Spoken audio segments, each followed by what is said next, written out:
అన్ని వర్గాల సంక్షేమానికై రాష్ట్ర ప్రభుత్వం ప్రజాపాలన ప్రగతి ప్రణాళిక 99 రోజుల కార్యాచరణను అమలు చేస్తుందని జిల్లా కలెక్టర్ బి చంద్రశేఖర్ తెలిపారు. మొదటి 15 రోజులు అన్ని గ్రామ పంచాయతీలు, మున్సిపాలిటీలలో పారిశుద్ధ్య నిర్వహణ చేపట్టాలని, అదేవిధంగా అన్ని ప్రభుత్వ కార్యాలయాలలో ఫైళ్ల పరిష్కరణ కార్యక్రమాన్ని చేపట్టాలని అన్నారు.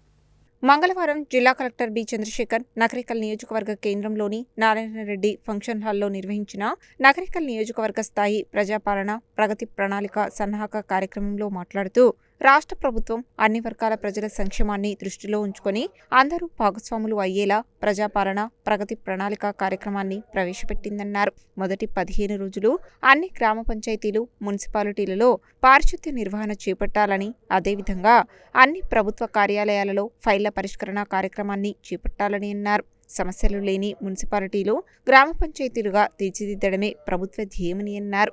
ఇందుకు గ్రామ వార్డు సభ్యులు, కౌన్సిలర్లు సమావేశాలు ఏర్పాటు చేసుకుని పారిశుద్ధ్య సమస్యలు, ఇతర సమస్యలపై సమీక్షించుకోవాలన్నారు. వివిధ ప్రభుత్వ పథకాల ద్వారా లబ్ధి పొందిన లబ్ధిదారుల జాబితాను చదివి వినిపించాలని, ఇందుకు ఎంపీడీఓలు, తహసీల్దారులు ముందుగానే నివేదిక సిద్ధంగా ఉంచుకోవాలన్నారు. ఉగాది సందర్భంగా సామూహిక గృహ ప్రవేశాలు చేసేందుకు ఎక్కడైనా చివరి దశలో ఉన్న ఇందిరమ్మ ఇండ్లను వేగవంతం చేసి పూర్తి చేయాలని కలెక్టర్ ఆదేశించారు. గ్రామాలలోని డంపింగ్ యార్డులు, పార్కులను వినియోగంలోకి తీసుకురావాలని అన్నారు. పాఠశాలలు, హాస్టళ్లు, ఇతర సంస్థలలో ఎలాంటి ఫుడ్ పాయిజన్ కాకుండా చూసుకోవాలని కలెక్టర్ చెప్పారు.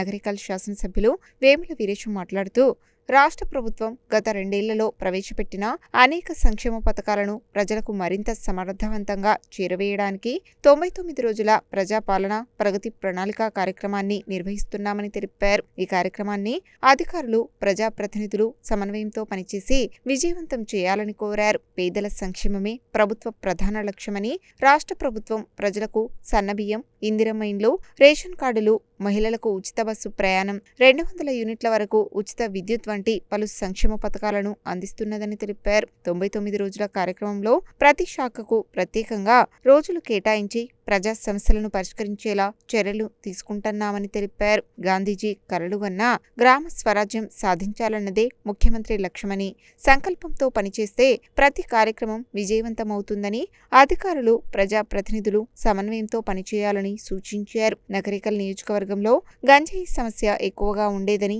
ఇప్పటికే చాలా వరకు కట్టడి చేశామని, యువత తప్పుదారిలో పడకుండా అందరూ కలిసి చర్యలు తీసుకోవాలని పిలుపునిచ్చారు. ప్రజలకు ఎదురయ్యే ప్రతి సమస్యను పరిష్కరించేందుకు కట్టుబడి ఉన్నామని అన్నారు. నగరికల్ పట్టణంలో 100 పడకల ఆసుపత్రిని త్వరలో ప్రారంభించనున్నామని వెల్లడించారు. జిల్లా పోలీస్ సూపరింటెండెంట్ శరత్చంద్ర పవార్ మాట్లాడుతూ, రాష్ట్ర ప్రభుత్వ ఆదేశాల మేరకు ప్రజాపాలన ప్రగతి ప్రణాళికలో భాగంగా సురక్షితంగా చేరుకోండి, యువత డ్రగ్స్ బారిన పడకుండా పోలీస్ శాఖ తరపున కార్యక్రమాలు నిర్వహిస్తున్నామని తెలిపారు. రోడ్డు ప్రమాదాలలో ప్రతినిత్యం అనేక మంది మరణిస్తున్నారని, 2024లో జిల్లాలో 400 రోడ్డు ప్రమాదాలు జరిగితే 2025లో దానిని 360కు తగ్గించామని, ఇందులో 50% 2 వీలర్పై వెళ్తున్న వారే చనిపోయారని, అది 90% హెల్మెట్ లేనందువల్లే చనిపోయారని అన్నారు. హెల్మెట్ తప్పనిసరిగా ధరించాలని, మన రక్షణ మన బాధ్యత అని అన్నారు. నల్గొండ జిల్లాలో 2023లో 59 బ్లాక్ స్పాట్స్ గుర్తించగా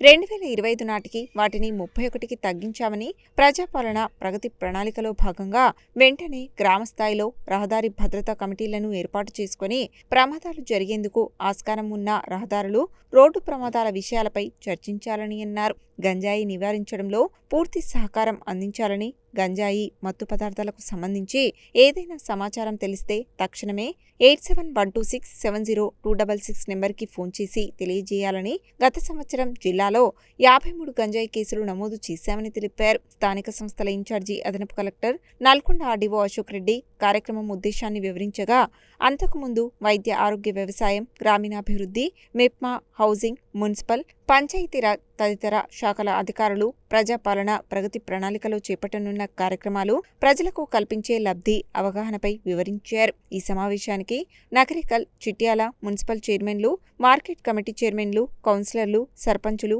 వార్డు సభ్యులు, ఎంపీడీఓలు, తహసీల్దారులు, ప్రత్యేక అధికారులు తదితరులు హాజరయ్యారు. ముఖ్యంగా ప్రగతి ప్రణాళికలో భాగంగా ఈ 99 రోజుల యాక్షన్ ప్రణాళికలో ముఖ్యంగా మనము ఈ 15 రోజులు పారిశుద్ధ్యము అండ్ ఫైల్ యొక్క డిస్పోజల్ అనేది ముఖ్యంగా గుర్తుపెట్టుకోవాల్సినటువంటి అంశం.